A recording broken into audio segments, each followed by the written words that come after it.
So you want to get into Onyx for solo queue. Guess what? I think a lot of you watching this video can do it, and I want to share with you the tips that I used in every single one of my solo queue games to get Onyx in the controller playlist.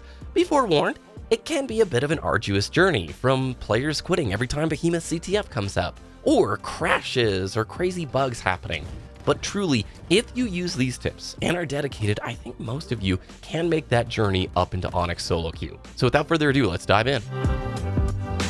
Just for some context, I got Onyx in the solo queue controller playlist. I played about 65 games in total to get there. Out of those 65 games, 5 of them were with a good buddy. But I really went into this intentionally trying to play by myself using the ping system to see what the journey was like to share with you guys. Now, the first thing you need to know, the biggest tip, is that solo queue is a very different experience than running in a full 4 stack against another full 4 stack with good communication.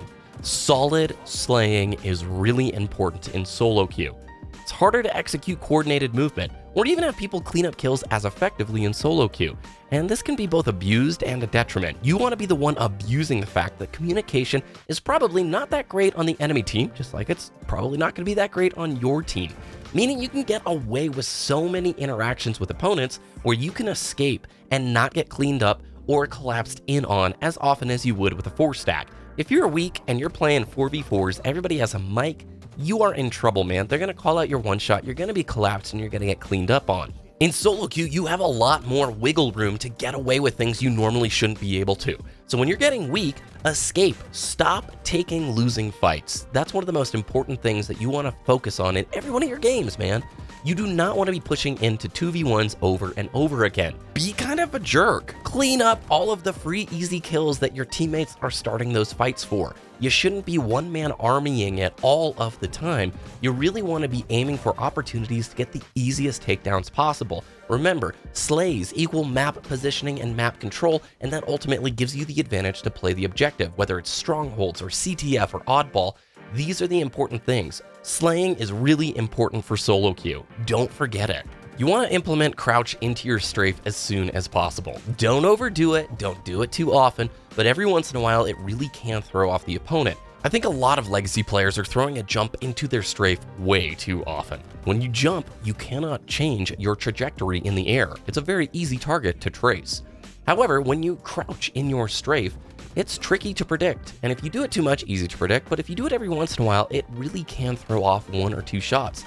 And you gotta recognize when you're getting up near Onyx and in Onyx, everybody's hitting their shots pretty much at the same level. You're not gonna get away with somebody dropping their shots a ton. That means every single advantage you can get, even if it's dropping one of your opponent's shots on you, is a huge benefit. So start practicing that strafe more often and implement a crouch here and there. Recognize that everything you do makes noise. When you're causing action on the map, whether it be a gunfight or whether you're taking out a bunch of enemies, recognize and anticipate the fact that the enemies will be pushing for you. Look, you should be looking around on the map and looking at your teammates' indicators, noting if they're in a gunfight or if they just got taken out. That's all useful data for you to realize where enemies are on the map. Guess what? Everyone else is doing the same thing for you. So if you're doing a long gunfight, you need to realize the longer it goes, the more noise you're making and the more commotion you're causing on the map, people are pushing into you. The more you anticipate this and prepare by aiming where you think the opponent will be or repositioning in a way that predicts their movement, the better you're going to do. I think a lot of people just get in gunfights and then, why did I get interrupted and shot from the side over here? Well, you've been battling a dude for like 30 seconds. Realize that the enemies are listening, they're seeing this, and they're all doing the same thing you're doing by trying to put a piece together and win that engagement. One of the silliest things that I see over and over again is, oh, my aim's just not good enough, or my accuracy isn't where it needs to be. Guess what? I'm not a very accurate player. Positioning is way more important than your accuracy. Simple as that. When you are in the right spot on the map, pre-firing or pre-aiming where you think the opponent will be, landing the first shot string, you will outperform and win so many engagements versus opponents who have better accuracy than you. This means you need to control consistently the power positions on the map. What is a power position? It is a place of height that lets you abuse a much smaller hitbox than that of the enemy. Shooting up at somebody is awful. It's so hard to see where they're going to pop out. Whereas when you're shooting down upon an opponent, not only do you have an easier sightline, a nicer hitbox to aim for, you have plenty of escape routes. If somebody's going to push you, you can drop down onto the floor, run away. Power positions are super important. They're nuanced, and you're going to have to learn and watch where they are because every map is a little bit different. But in general, holding a position of height on a map that allows you to shoot powerful sightlines and control big areas will allow you to succeed more. Positioning is way more important than your accuracy. Yes, at a certain point, everybody's landing those shots and you do need to have decent accuracy, but if you outposition your opponents, you will win way more. Something you need to be doing in every single match also, you guys, is using your ping feature. If you're not going to be taking your mic in there and talking and calling out to your teammates, at least use that ping.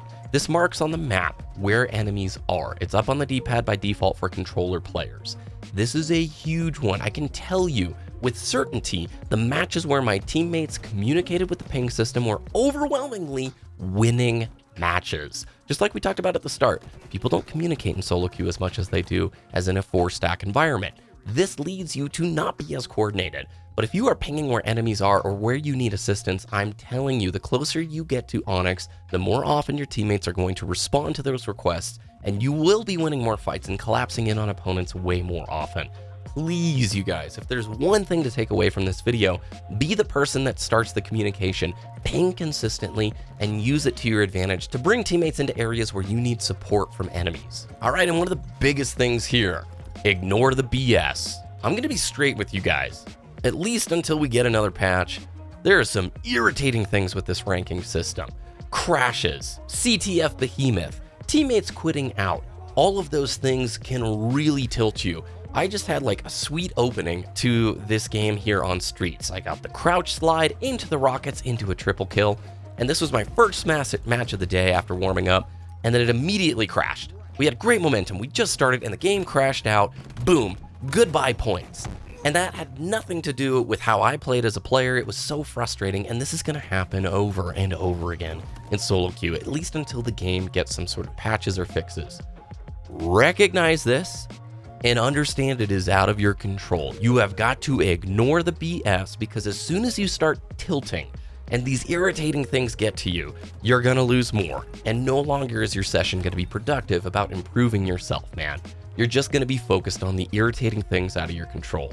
I'm here to tell you the most important thing in solo queue. Play to improve yourself. You're not playing to try and overcome the odds of getting lucky with some great teammates, or trying to just get lucky with the game types you're really comfortable with. You're playing to improve yourself. And that means you're gonna have to take all the nonsense like crashes and quitting teammates and disconnects, and you're gonna have to push through that if you wanna get up to Onyx. Guess what? The other people in Onyx have dealt with it. The other people have gone through that same bunch of garbage. They didn't just get super lucky, had great teammates every time. The game never crashed for them. So if you're gonna go for this journey, you need to recognize those realities, dude. So play to improve yourself. Warm up and watch back losing games. I'm gonna have a video a little bit later this week showing you guys the warm-up routine that I used every time before I hopped into rank. There are some cool skill jumps, movement tech, and strafing drills in there for you guys to do before you start your session. Finally, no emotions, my friends. Do not lean into the emotions.